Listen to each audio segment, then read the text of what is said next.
Yes, welcome to Home Studio Q&A for yet another week here on Studio Live today. My name is Pete and this is our show where I answer your questions about home recording, home studio gear, DAWs, whatever it is. If you've got questions, I won't say I've got answers, but we've definitely got a great community of people here. So if I need to handball the answers to other folks, I'll be doing that as well. We're diving into the questions very soon. I've got some questions that have come in during the week. You can get in touch with me. The best way is to leave a comment on one of the YouTube videos, but you can also go to studiolivetoday.com to find all the ways that you can get in touch with me.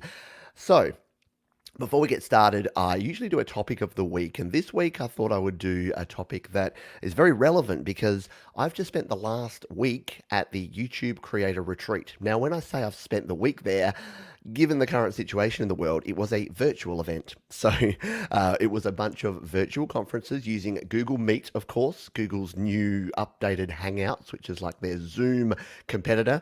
That was actually pretty good. I might tell you a bit about that later. I kind of like Google Meet now. But it was a lot of conferences, folks from YouTube and other YouTube creators providing their insights and information, getting together as a community and learning from each other. And I love me some learning. You probably know that if you've been around the channel. I love to learn new things, and I don't think you can ever get to a point where you can't learn anything new. And every single presentation, I wanted to make sure I tried to extract, even the stuff that wasn't as relevant, I wanted to extract as much info out as I possibly could. So what I thought I would do is in this one, I'm going to give you the 6 key takeaways that I took away from the YouTube Creator Retreat. If you are a YouTube content creator, or if you're a musician, guess what? You kind of are a YouTube content creator, because sharing your music and sharing what you do through video is a great way to get engagement. It's a great way to share for free, because let's be honest, YouTube is a free platform that lets you upload high resolution video, which has high resolution audio by default.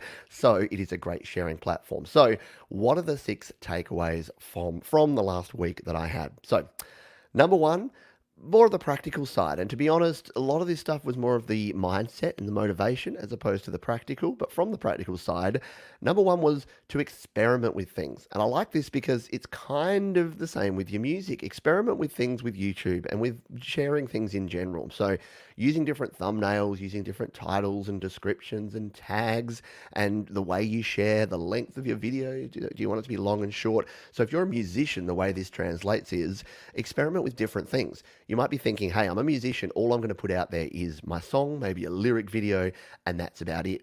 Don't underestimate the fact that people want to see a bit behind the scenes. You would be surprised that some of my more popular videos are where I've just sat here and gone through one of my projects and talked for 20 minutes about how I brought the tracks together, how I mixed, how I mastered, and how I released my songs, because people want to hear the story behind how things actually happen. They don't just always want the detail. So experimentation is key in life, in music, and in everything. Number 2, don't make assumptions. I know I do this a lot. So don't make assumptions about who's viewing your content. So this came really clear there was a session about memes. Now, I am the least culturally relevant internet person. I don't know what no coffin dance is. I don't know any of this sort of stuff because I don't keep up with a lot of this. Most of my social media time is spent in music forums and finding out about music. I don't sort of go following trends and memes. And to be honest, if anything, I probably looked down my nose a little bit at the internet trends and memes and people that just jumped on all these trends. That all being said, what I've found is that that's not always the best thing to do, because I'm casting my own personal judgment over everyone. And my view is important. And yes, I have to do things true to myself. But at the same time, if I want to be engaging with viewers, it doesn't actually hurt for me to know a few things about this. And the weird thing was that, because I asked a question, I'm like, what if you've got, because I always think memes are like for young millennials or teenagers or whatever. I said, what if you've got a young, like an older demographic than that? Are following internet trends and memes that important? And the answer was, one, don't underestimate who's actually into this sort of stuff, because it doesn't have to be, the horrible clickbaity kind of memes. There's a lot of trends that are just happening generally. And number 2, check your numbers, check your analytics. And when I did, here's the embarrassing part. My the number one viewer of Studio Live today is between 18 and 24. So despite the fact that I'm 41, most of my viewers are actually in a much younger age demographic. So if I want to be culturally relevant, and I hate using terms like that, but it would be a good idea for me to at least accept and understand and not poo-poo anything just because I don't think it's the right thing to do. Number three, pretty obvious here, but the same with your music. And if you are making a business out of music, or if you're looking to make money from music, having more than one stream of income is important. So for YouTube creators, if you are just trying to build up a YouTube channel around your music and you are only going to use that as your revenue, obviously that's not going to be a great idea. You want to diversify, sell your merchandise, stream on Spotify, Apple Music, iTunes, sell your music through Bandcamp, do a bunch of other things, create some merch that you can sell, do live shows, all of those sort of things. So that's important. Number four, comparing yourself to you and not to others. This is something that I've struggled with over time because everything in social media, YouTube, Facebook, whatever you're looking at, has this competitive element because there's these vanity metrics. You know what a vanity metric is? It's a metric that doesn't actually mean much or matter to the grand scheme, but it looks like it does. So vanity metrics, the number of subscribers you have, the number of likes your latest post got, these sort of things are what people seem to chase and compare to other people. And it's the easiest way to be unhappy with anything you do in life, in music, and in anything is to compare yourself, to be constantly looking up at the people above you. Sure, be inspired by people that inspire you if you want to be successful and do things like that. But it's kind of like golf. I use the golf analogy a lot. It's like, yeah, you can say that you can be in a golf tournament and you can be competing against a bunch of other people, but the person you're competing against most is your own self from like last week and last month and last year. So as long as you're improving and you're increasing your knowledge and your skills, then I think that you're already winning. And I know people say, Pete, that's a hippie way of looking at it. Probably. But hey, it's also a happy way of looking at it. Number five, look after yourself and your mental health. I was actually super impressed that a lot of the presentations were aimed around things like burnout and things like looking after your own anxiety and depression and mindfulness and all of these things. So regardless of what your views on this, if you love all the woo-woo stuff at one end or you're very practical and you're not into that, whichever end of the spectrum you're on, you still need to look after your mental health because, again, it doesn't discriminate against people, unfortunately. Whether you believe in all the meditation and all the mindfulness exercises or not, you're still susceptible to these things. So find a way that's going to work for you. And number six, last but not least, be true to yourself and find your unique voice. So this is something that really resonated and came home to me, again, around the comparison stuff. And around, again, I relate this back to music. And the reason I'm saying these things in this show is that I think that's the same with your music. It's so easy to look around you. I wrote it in a song. I'm like looking sideways at other folks thinking you're the butt of everyone's jokes.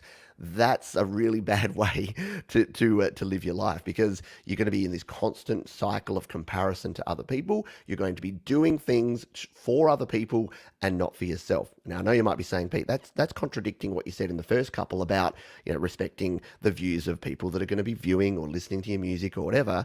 Yeah, it's a balancing act for sure. If you just want to go out and do everything just for you and you're 100% happy with that and you don't care about the vanity metrics, you're already winning. You've already won. Not that, not as it's a win-lose ratio.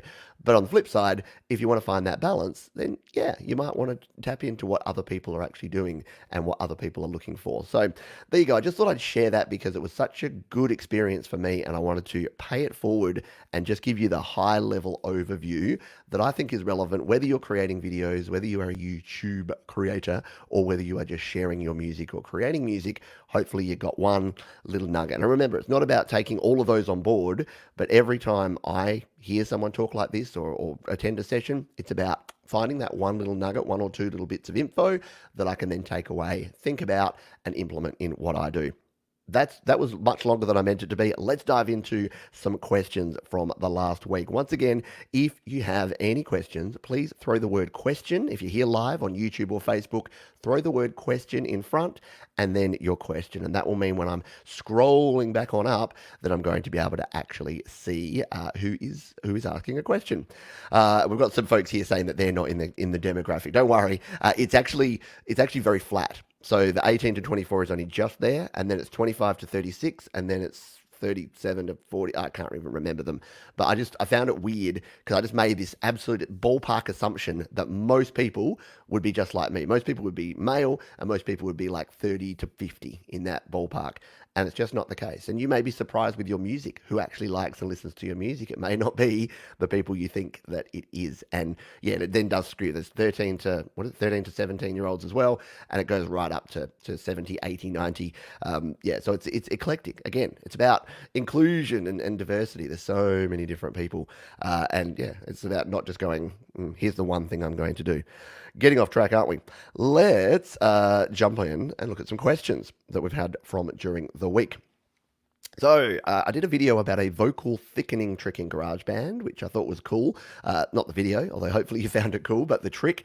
It was one that I learnt from Warren Hewitt years and years ago, and that Mike from Creative Source did recently and reminded me of it. He did it in not Studio One, he did it in Cakewalk by BandLab.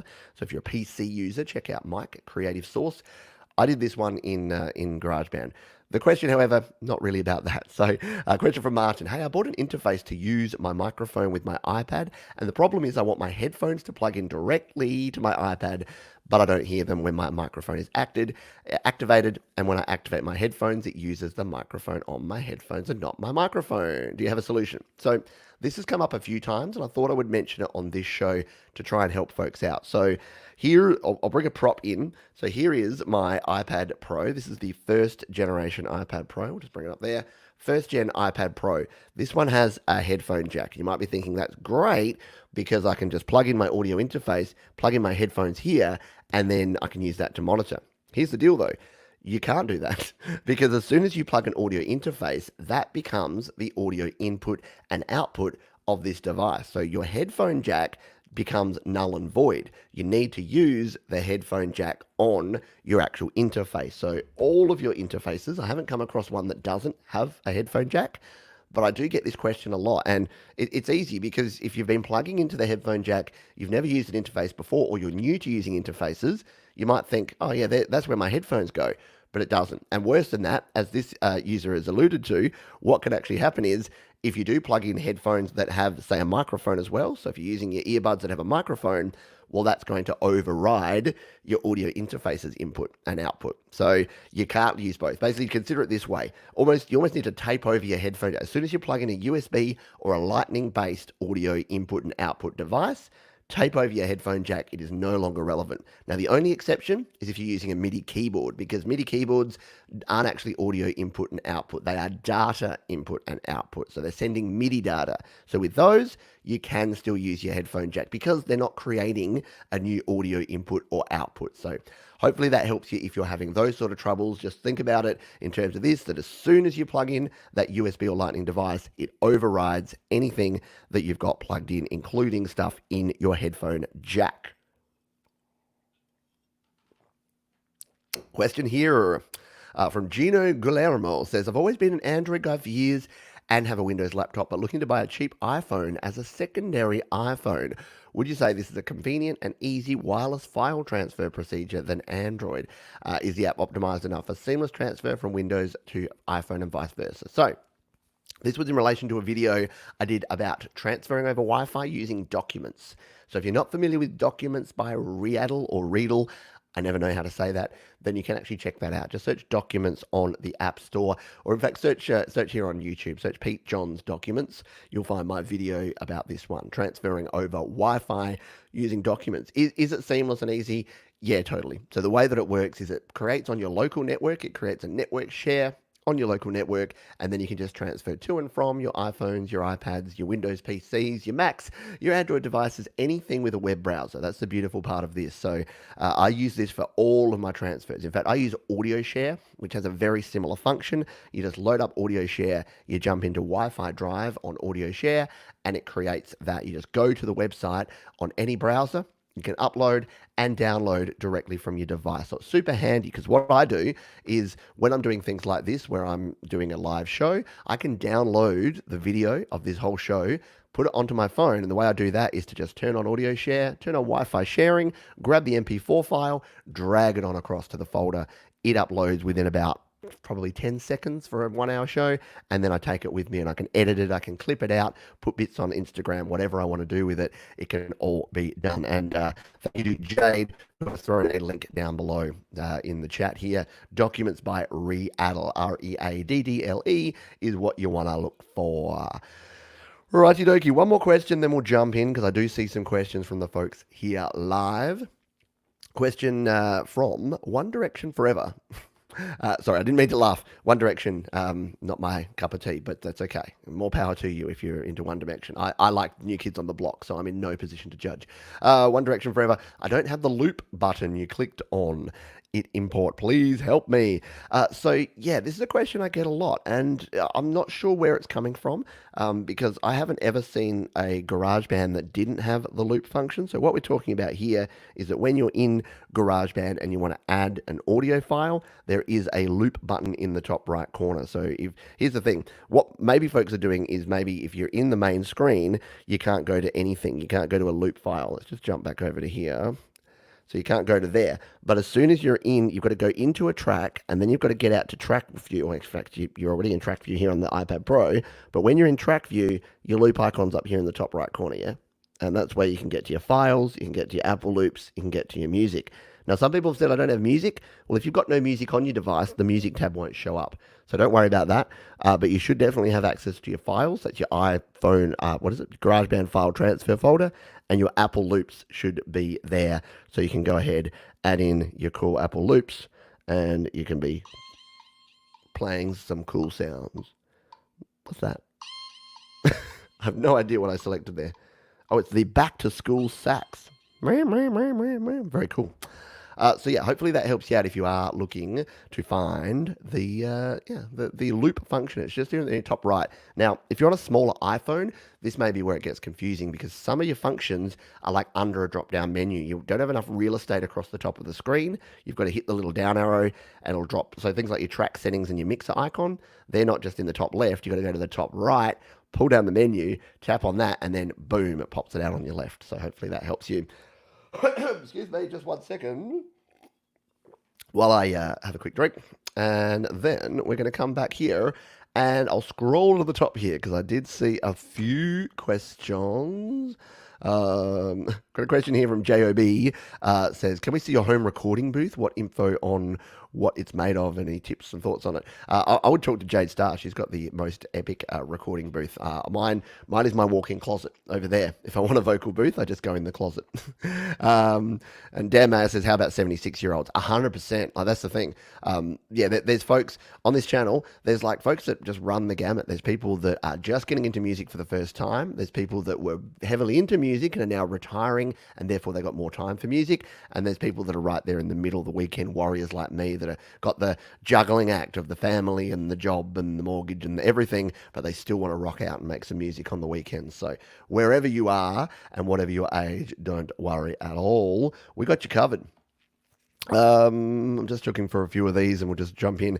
Chesray Stein says, hi Pete, I'm new to your channel, love the content, all the way from South Africa. Probably Stein then, South African. Who was the South African pace bowler? Dale Steyn? Yeah. I think that was his name. Yeah, I love me some South African cricket players. Getting off track though.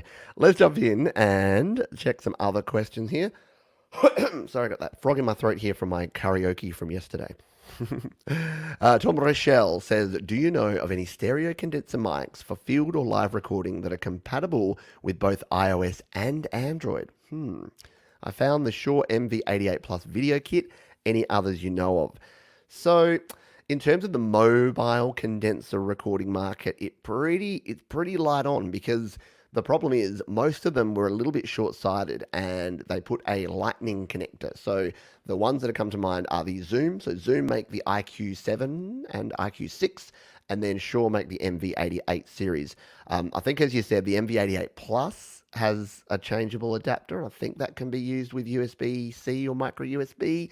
Don't quote me on that. But yeah, it is a little bit light on for options. What I would probably lean towards is something like an iRig Pro IO, and that way you can just add whatever mic you want. So if you want to use sort of a boundary microphone for sort of wider recordings, you want to use a dynamic or a condenser or even something like a shotgun mic, you can choose what sort of mic you use and you're not bound to whatever you've got. So that's probably the direction I'd go. And the beauty of those is that they are cross-platform because they just have a USB, so you can convert the USB to micro or to USB-C to use on an Android device as well. So yeah, I'd check out the iRig Pro range, iRig IO range, and then yeah, again you can use whatever mic you want.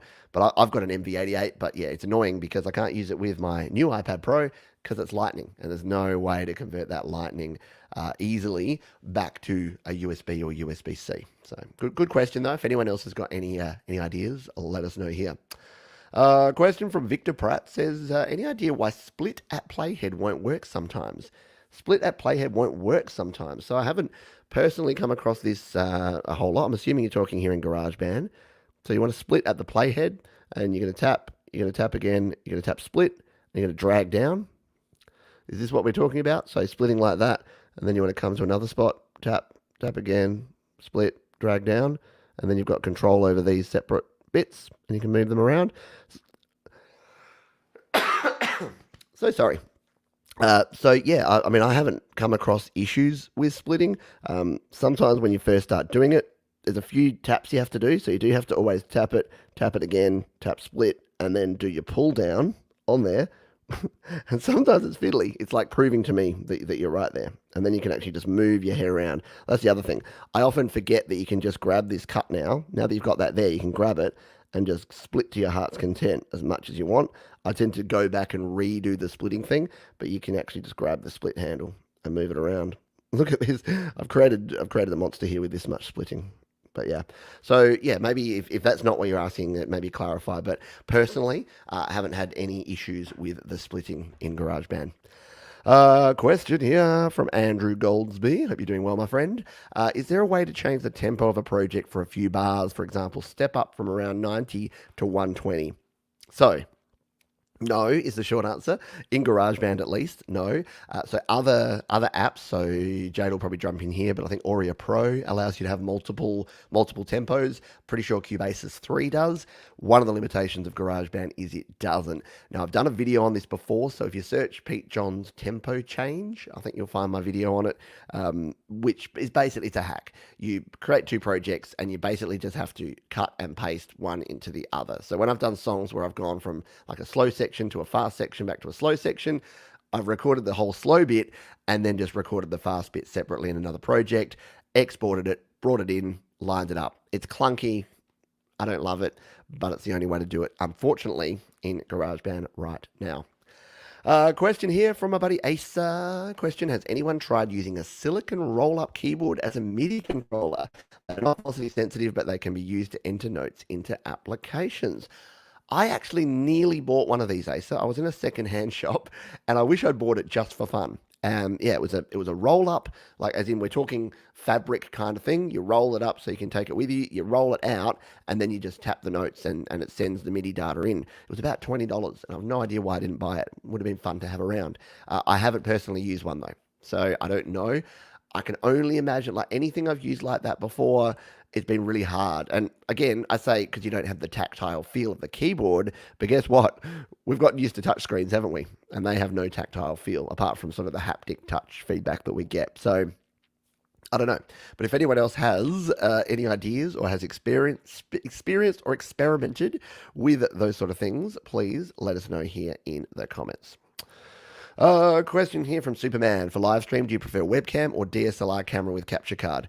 I would love to use a DSLR camera with my capture card. The problem I have is that my camera is an old Canon Rebel T5i, I think, and it has no clean HDMI output. So if you don't know what that means, it means that when you're looking through the viewfinder, you can see like the on-screen display, and most modern cameras have the ability to turn that off. So you can send the HDMI signal, a clean signal, straight out into your capture card.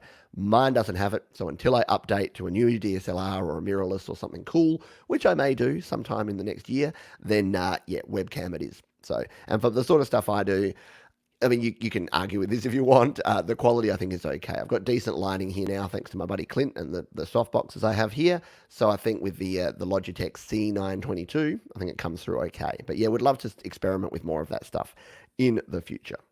And there you go. Jade has already thrown my tempo change hack down in the comments here. Alrighty. Excuse me. Jade has also put some details about her vocal sound booth. So she's got a video about how to do that. And that's linked down below. And she said it cost her around $200. She told a cool story about that, about having to go on the bus and the train, like from Bunnings with all the gear. Bunnings is like our big hardware store chain here. That would have been fun to see. Question again here from Superman. When you share screen with audio from your iPad to StreamYard, is it laggy? How to handle it? Can we also do live gaming using that stuff? So I'm in the process of trying to work out how to do this better. When I use what I use at the moment, so at the moment I use an app called Reflector. So that enables me to have this on my screen and then actually screen share it over to my other monitor and then screen share here to StreamYard. Yes, it's a little laggy. So when I do things that are not just, displaying a photo, like if I do GarageBand tutorials, yeah, it's choppy. It's got some latency there. Jade put me onto a device that is a different kind of HDMI device that can let me send my my video directly into an HDMI capture card. I'm experimenting with that. For some reason, though, it messes up the audio. Even though I'm not sending the audio out of there, I'm sending it through my mixer. My mixer says, hey, we got some interference here. So I need to play around a bit to get that happening. But yeah, talk to Jade. I'm sure she'll share what she's got set up if you're looking for that kind of thing. Alrighty. Cool. I think that is all the questions. Thank you to the folks who are here. And if you're new to the channel, we've got a question here, I think. Oh, yeah. What's a good guideline for velocity? This is from Cesare Stein. Stain. Is there a range or does it depend on the instrument? Yeah, it does depend. Sorry, quick drink and I'll answer this. It does depend. So when it's kind of like when people say, what compressor settings do I use? How much delay and reverb do I use? It's so dependent on the type of song, on the track that you're adding it to, and the overall mix, how many tracks you've got, how loud everything is. So when you're talking velocity, I mean, I guess the only real guideline is don't max out everything. It's very easy when you're using virtual instruments and you're adding velocity to put everything up because individually, independently, most tracks sound better when they're louder. Like our ears are tuned into things sound good when loud. But the problem is 10 things all at maximum velocity and maximum volume don't sound good. So I go with the less is more theory. It's much easier to have a mix where you're like, this is a little quiet, I'm going to turn it up, than a mix that's like, everything is overpowering, I need to turn it down, where do I start? Does that make sense? So yeah, I would just go with less is more when it comes to velocity. Obviously, if you want something to really pump, really cut through your mix, you need to turn it up, you need to increase your velocity. But generally, you want to go a little bit easier. Most people go too far the other way than to come back. And is there a way to edit notes velocity collectively? Not really. Here's the thing. So I'll give you the quick explanation here. In GarageBand, if we just come in here, I'll just do a quick example here. So if you have everything at the same velocity, so just grab my keyboard. If you've got everything at the same velocity, so here on the iPad, you can just set your velocity on the side here. We don't have velocity sensitivity. So everything's going to be the same, yeah. So if we just record a track, we'll just mute that weird trumpet. We hit record here. We're on the wrong track. Come to the piano. We'll hit record here, and we just record something.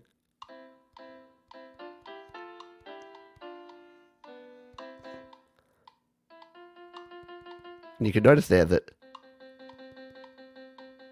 there's no velocity sensitivity, right? So all of these bits, if we go in and we go to edit, like that, all of these bits are going to be at the same velocity. When we tap on them and we go velocity, they're all at that 80% velocity, yeah? They're all sitting at the same velocity. Same. Actually, no, they're not. Do we have touch sensitivity? Maybe we do. Maybe I'm leading you up the garden path here. What I was basically trying to get at is that when the velocity is different, you can't change them all, because the problem is if we select all these notes and we go to velocity, it's going to give you the maximum velocity. So you can't turn them all up because some are already at maximum. Does that make sense? But if all of these were at the same velocity, so if you turn off velocity sensitivity and you record everything at 50%, then select them all, then you can move them all up and down. So the short answer to this is, if all your notes are at the same velocity, yes, you can bulk select them all, you can turn velocity up and down. If you've got different velocities on your notes, then you can't do it. Doesn't work that well. Cool. SM Borthwick says, yes, if everything sounds loud, nothing sounds loud. Love it. Very, very cool. Alrighty. We'll continue on here. New add-on for roll-up mats. Okay, we've got, sorry, I'm just reading the comments here. Jade says, I've got to show you this, Pete, the new add-on for iOS that use multiple roll-up mats, one made specifically for GarageBand drums. It's expensive, but way cool. Sensel.com. All right, cool. I will definitely have to check that one out. Righty dokie. We'll continue on. We've got a couple more questions here from during the week, and then we'll finish off. So if you are here live and you do have more questions, it's kind of your final 10 minutes to throw those questions here in the chat. So we'll jump back over to the questions here. Next one here comes from Vin's Beats. And I wanted to talk about this because I've had a couple of similar questions. In fact, is the next question... Yeah, I put these two together. I put these two together because I had a question from one user that was from Twinge. Says, can I add to an EP already released? This is using DistroKid. And the second one is how to delete a song with DistroKid. And it's, can I delete one song from my album? So I wanted to go on a mini rant here. Yes, get the drinking game ready of Pete having another rant about something. But the way you need to approach, I almost started this with a definitive answer. In my experience, my recommendation is the way to approach the release of a single, an EP, or an album is to pretend it's the old days. Pretend that you have to actually send this to a printing company and they're going to physically print you 1,000 copies of a record, tape, CD, whatever era you want to use it in. Because the challenge is that these days, because everything is so digital, people will just release things. And look, I'm the first to say, I say create, record, release. Just get out there and start sharing your music. But the one thing I do say is when you reach the release process, think very carefully about a few things. What artist name do you want to use? It is super hard to change your artist name after you've already released it. And stores are cracking down on people changing the name of their artists in the stores. I'll talk a bit more about that in a moment. So choose your artist name carefully. Number 2, check your audio. Make sure that everything is right. Now, I've done this wrong before. There are ways to correct it. You can actually remove a song, fix the audio, and re-upload it. But there's some caveats around that too, which I'll talk about in a moment. And with things like your album artwork and your track order and your EPs and your albums, if you don't go out and just go, I'm just going to put out this 9-track album and then go, oh, actually, I want to delete these 2 tracks. I only want it to be 7 tracks. Because the process is really hard and clunky. The stores don't play nicely with it. It gets super messy. So if I was to give one bit of advice for these folks here, if you are releasing music, pretend it's like 1990 again. Pretend that you have to get it right before you distribute. Now, I know this goes against the create, record, release. Doesn't mean you can't put it on SoundCloud. Doesn't mean you can't put a YouTube video out there. But when you're distributing, there's so many moving parts. If you think you just upload it to DistroKid, your relationship is with DistroKid, but then DistroKid have a relationship with 20 to 30 other entities. And some of them will and won't accept different changes and different metadata. So fundamentally, if you can get it right at the point of release, it is going to save you a heap of time, a heap of effort, and a heap of hassles. Because I'm getting these questions an awful lot from folks, and they all seem to be around this. Can I add a song to an EP I've already released? Answer is no. Can I delete one song from an album? The answer is also no. So once you've released an album, so I released my EP, it had 5 tracks on it, was released a couple of months ago. That is now done. That's a moment in time. If I'm like, I don't want to be Pete Johns, I want to be Petey Rainbow, well, guess what? I can't. That song is released as Pete Johns. And you might be thinking, oh, but Prince changed his name. Yeah, you know what? We're not Prince. Of course, Spotify aren't going to, or any of the streaming platforms. There is a different rules. Like you might say, it's not fair. Why can they do it? We can't. There's different rules, right? So, just keep that in mind. Just pretend that you are literally printing it. It's done. It's out there in the world. Now, the name change, the artist name change thing, you can add a new artist name if you upgrade to, say, the Musician Plus account on DistroKid, or sign up to Amuse, or sign up to United Artists and use a different name change. So not all is lost, but what I was saying before is what the stores are cracking down on. Here's why. The stores are cracking down on people releasing something, then removing that, changing their name, and releasing the exact same audio again. Because what they're finding is that the stores are getting flooded and saturated with people trying to re-release their songs until they become successful. So in the age of Spotify playlists and TikTok fame and all these things, what people are doing is they'll put it out, they'll put a big hype, they'll release it, doesn't really hit.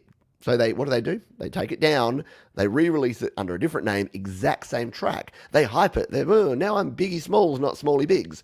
And the stores are saying, please don't do that because you're confusing the end listener, and you don't get 3, 4, 5 bites of the apple. You just get one chance. Like Eminem said, you only got one shot to do your thing. So I know, rant over, but yeah, I wanted to put it out there because I do get a lot of these questions. Please, prevention is better than cure when it comes to this stuff. Try your absolute best to do this. There are editing, as you can see. I've got a couple of ways there where you can edit your releases. You can remove and re-release to stores if you have a problem with an audio file. But once an album's out there in the world, once an EP's out there in the world, there's no redos, there's no do-overs, no mulligans, no edits. Hopefully that helped you out. All right. Now, during the week, I did a video saying this. I could have grouped this into the previous rant, but the same kind of thing around YouTube. So around editing a YouTube video after you've published it. So what you can do on YouTube, if you're watching here, is you can edit your videos after you release them. But all you can do is remove stuff. So you can trim the front, you can trim the end, you can chop out sections, which is really handy if you make a mistake, if you leave something in editing, if you do something wrong. What you can't do though is what we've got here. We can't add in captions, we can't add in new clips of video.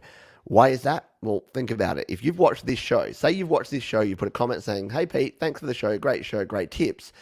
But then afterwards, I edit that video and I add in a whole chunk where I go ranting about some controversial topic. Well, yeah, you've got your comment there. You've liked the video and you've commented on it. You can see what sort of slippery slope this could be if we were able to allow captions down the bottom. I could say, "All hail Emperor Zorn of the Galaxy Nebula," and you'd be like, "Hey, I don't like the Galaxy Nebula, and Emperor Zorn is like a big phony. I'm not gonna like this video." Yeah, so even if it's just captions and titles, you can't add them in. So yeah, keep that in mind. That again. There's ways to fix things up, but there's no ways to add to your stuff if you forget something, which is a pain in the butt because I've got a lot of videos where I say something that is no longer true, and I would love to be able to actually go in there and just put a thing down the bottom saying, this was only correct in 2017, in 2020 you need to do this. I can't do it. The one thing you can do is add little cards. So what I do is if I've got an older video that say you do tutorial videos, if I've got an older video about how to convert to MP3 and then, I don't know, Apple take away the ability to use the Shortcuts app to convert to MP3, hypothetically, not that they'd ever actually do that, but let's just say they did, what I could do is go back to that old video and then put a link to my new video where I show you how to use the Voice Record Pro app to do exactly the same thing. So hopefully that helps you out if you are in the YouTube editing world. Final question here, and then we'll check in with the live folks and make sure we've answered anything there. But I did a few videos recently in the last year or so about the difference between cable types. And by the way, if you do want to, you can go over to my cable guide, not Cable Guy, not that terrible movie with Jim Carrey, but my cable guide. And let me throw it in a banner here just to make it easy for you. It is at, I'll type it as we go, studiolivetoday.com/cables. I don't know why I spent all that time doing that. It's very easy. There it is though, studiolivetoday.com/cables. If you go over there, you'll get my guide to how to plug things into other things. The question I got here in my TS, TRS, and TRRS question is, can a TRS jack send a microphone signal? And I thought it was an interesting question. Again, at the risk of another mini rant, I'll tell you the answer to this. So TS is a single mono signal plus the ground. A TRS has two signals, which can either be used as a balanced connection, so it can either be used with two copies of the signal and a ground for a balanced connection for a TRS, or left and right stereo. And then there's this weird and wacky TRRS, which sends stereo audio, your headphone type out, and has mono input. So that's how you can have things like your headphones, your headsets that have your microphone as well as your stereo headphones. So TS, TRS, TRRS. So this question, can TRS send a microphone signal? Technically, yes. So any signal can be sent over anything. But what you tend to find is that microphones will either use a TS connection if they are using, say, a 3.5 mil or a 1/4 inch jack. So if they're using something like this, I'll just jump over here so you can see. If you're using something like this, that's a TRRS. But the microphone ones just have the tip and the sleeve. You've probably seen these. They look like a guitar cable, right? A guitar cable is TS as well. So anything that's TS is just a mono audio send in one direction. One direction again. So TRS is very rarely used for microphone cables unless it's sending a balanced signal. But the problem is, the reason most of your mic cables are XLR is because almost all of the preamps in the world have an XLR input. So that's your 3-pin. That's the little ones that look a little bit like this. Oh, can I get it in the camera shot? Can't quite reach it. There it is. So there's your XLR, those little microphone cables. The problem is when folks ask questions like this one, which is can we use a TRS for a microphone, it's because they've probably got those cheaper microphones that have a TS plug and they're plugging them into either a line input or into an instrument jack. Now, that's not going to work super well. Those microphones are designed to be plugged into things like amplifiers, maybe into mixers that have their own amplification. If you've got one of those dynamic mics that only has a 1/4 inch plug on it, like a microphone, like a guitar cable plug, then it's not going to be compatible. It's not going to be a condenser mic, because it doesn't have XLR, and it won't be compatible. You won't be able to plug it in through a preamp. So if you want to have microphones, I would always go for an XLR microphone. So get yourself an interface or a preamp, XLR connection. Anything else is usually going to give you inferior quality. The only real exception there is if you've got like the microphone you plug into your DSLR, that's going to be a TS connection. Oh, and by the way, if you're wondering, can I plug a TS microphone, so the little 3.5 mil, into my smartphone, you need a TRS to TRRS adapter to do that. So you need a little double adapter thing that plugs into your headphone jack. Not that I have one, plugs into your headphone jack, and then it has the mic in and the stereo headphone out. So it converts your TRRS port into a TS mic input and a TRS output for your headphones. Did that make any sense at all? I hope so. Hopefully it helped you out, the original person, and anyone else if you're grappling with all of these cables. I'm just reading the chat here. Jade Star now welcomes Emperor Zorn and his insect overlords and look forward to serving them to toil in their sugar caves. I think that's as good a way as any to finish the show here. So thank you very much for being here. Once again, if you've got other questions, drop them down in the comments if you're watching here on YouTube or Facebook. If you're listening to the podcast, then get in touch with me. All the ways you can do that are over at studiolivetoday.com. You can check out the gear guide. You can become a patron over on Patreon. You can donate to the channel. You can do a bunch of cool stuff, or just watch a whole bunch more Studio Live today, learn as much as you can, and then get out there and create, record, and release your best music. Thanks again, folks. I'll see you next time. Big drink of water.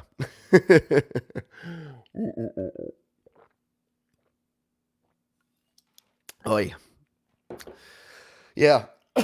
Doing all of that karaoke practice, probably wasn't the best idea, but that's okay.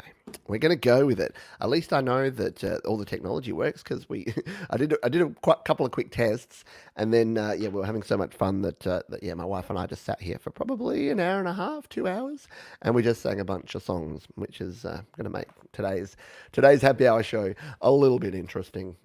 It'll be entertaining, as I always say about live shows. I don't worry too much these days about whether everything's going to go perfectly. Well, A, because it's not. And B, if it doesn't, I'm going to learn something because you always learn things. But yeah, I don't worry about it, which you're saying, thanks, Pete. You're going to give us a really inferior quality product. But yeah, things will happen. And sometimes, I don't know about you, but sometimes when things go a bit wrong or they're a little bit random or things are a little bit surprising, actually more interesting. More fun, more interesting than if everything just goes completely to plan. So I don't know if I'm the only one there, but sometimes a little bit of chaos, yeah, is fun. Oh, righty. I've got a couple of questions to mop up here. Any idea how to fix tracks not loading or playing files in GB? No, not specifically. The best way is to go to the GarageBand users Facebook group and share some examples or share a screen recording or something of what's actually happening, because it can be super hard to diagnose those sort of issues because there's a few different reasons. The basic tricks there or tips that I have is to close everything, turn off your iPhone or iPad completely, turn it completely off, and then turn it back on and then go back and try again. You will be flabbergasted how often that actually works, how often that actually fixes things. So yeah, that is a good option to do. In fact, I'm going to do that on my. I haven't reset this iPad Pro for a really long time. I'm going to do that right now because yeah, the other thing, if your things are running slowly, just put my code in there. If things are running slowly, then that's often a good fix. Is to come in here. Like I've only got the two apps open here, but come in here, close all your apps, get all the apps out, so you've got absolutely nothing there. So yep, nothing running in the background, and then turn it off. And I'm showing you this specifically because if you hold down the power button there you go, slide to power off, thump, slide it off, shut it down, leave it for about 5 minutes. I mean, you don't have to do that, but I always do it from my tech days of sometimes overheating's a problem with things. So sometimes I leave them off for an extended period and then turn them back on. But then when you come back into live, it just refreshes everything. So if there's anything sitting in there, if any bugs are going on, it's a weird thing. But again, it works surprisingly often. So don't just turn off your screen, turn it completely off and back on again. I know I just spent 2 minutes showing you how to turn off and on an iOS device, but you'd be surprised how many folks come to me with all sorts of weird and wacky problems, and then I say do that, and they do it and it works. I've got a video about how to clean out your headphone jack, and the first thing I say in there is turn your device off and turn it back on again before you try any of this nonsense. But people are like, no, but it's a hardware issue. It can't possibly be that. It's quite often that. Like everything, I've fixed all sorts of things by doing that, and I'd be surprised. The reason I did that is I think that especially with your Lightning charger port and your headphone jack, and especially on your phones, if you keep these in your pocket and you wear jeans like I do, you get a whole bunch of little blue cotton lint of crud in that port. And the way to fix that, do I have them? I've usually got them handy. I have to clean out my drawer. I don't have one on. Oh, yes, I do. I do. I've got my my food container here of useful devices. So the things that I never leave home without is toothpicks, because believe it or not, they are one of the best ways to actually get in your nooks and your crannies. So about once a month, I'll grab my device and I will just get a toothpick and just gently give it a little scrape, give it a little rub inside there, not poking too hard, but take a look. I don't know if you can see that. Take a look at that. We'll bring it over here on the white. That little bit of crud was sitting in my Lightning port. And this is something, I did clean this like maybe 3-4 weeks ago. So that is pocket lint, and that is what gets into your headphone ports, what gets into your Lightning ports, what gets into any of your electronics. And yeah, if you spend literally like 3 or 4 minutes just digging around in there, it's kind of fun and cathartic too. There's another bit. We call that one a big one. So yeah, it's kind of fun to do. And if you have any problems with connections to your ports, oh, I'm getting so much out of here. So I'm going to get distracted now. Any problem with connections of your ports, any problem with your cables, you know when you plug a cable in, it goes bong, bong, bong, it keeps sort of going off and on, off and on. Yeah, that's because it's not getting a proper connection. The terminals in there are not connecting to the pins on the cable, and that's causing the problem. So yeah, again, you're watching me show you how to turn something off and on, and then how to dig in your ports with a toothpick. All right, I'll do the rest of this afterwards, but yeah, you get the gist. That gets really dirty, and that was all just in this. You can use compressed air as well. There's other things you can do. Those little tiny toothbrushes, you know, the ones that you use like to floss kind of between your teeth. Those work really well as well. Little bottle brush things. So there's some options if you want to clean out your stuff. Yeah, there you go. soft toothbrush. Yeah, cleaning out your mic hole. Yeah, mic holes is also a big issue. So yeah, you'll notice at the bottom of your phone, you've got speaker holes and you've got mic holes as well. And again, just getting your little thing and digging them in there, you're going to get out all sorts of crud and foreign objects. It's worth it. Alrighty dokie. And yes, and never use anything metallic. Please, for the love of Zorn. What was it? What was the Emperor said? For the love of anyway. Yeah, don't use anything metallic. Please, please, for just don't do it. Where were we?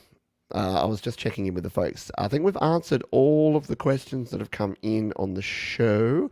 So all that is probably left for me to do is to do my farewells. Yeah, it was Emperor Zorn and his insect overlords. There you go. That'll be my next T-shirt. It'll be Emperor Zorn. Gary Hubbs is terrified of metal pokies. Yes, right. Beware the metal pokey. So many ideas here for T-shirts. Righty. So, what have we got coming up? Well, there's a couple of things coming up. In fact, I forgot to check this beforehand, but there's, of course, in 2 hours' time, we've got the happy hour. Hopefully, my voice holds out enough for that. But I told you about this a couple of weeks ago, and I think I mentioned it on another show. But there is a guy that I'm really loving at the moment. His name's Matt Yee, and he is a performer on, yeah, here it is, Happy Hour, the cruise show. I'm going to copy this and I'm going to post it into the chat because this is what I'll be watching. When is it happening? 10:30. So yeah, it's in 1 hour's time. Knocking over my toothpicks over here. In 1 hour's time, and it's a cruise show that he's doing today. So let's just bring up my screen here so you can take a look. See. So we come in here.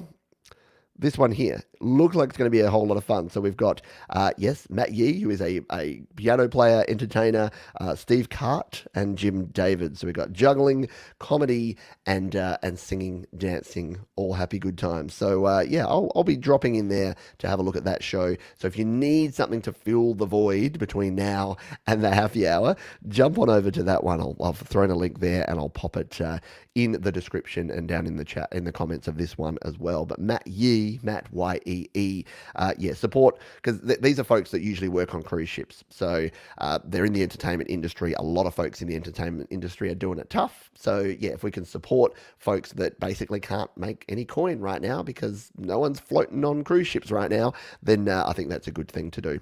So yeah, I'll be there. And then of course in 2 hours time is the happy hour. So I hope you can join me for a little bit of karaoke fun. I'm doing it for a couple of reasons, for a bit of, just fun because I like karaoke. I'll be singing some of my tunes as well as some cover tunes. But also I get asked a lot of questions about getting your own sort of personal karaoke setup going on with a mixer and a microphone and stuff. And also what the rules and regulations around YouTube are when you're using backing tracks. So we'll be living on the edge, not necessarily playing that song, but we'll be trying out a few things in the show today. Righty dokie. Thank you everyone for being here, and I hope that you have a great day, great weekend.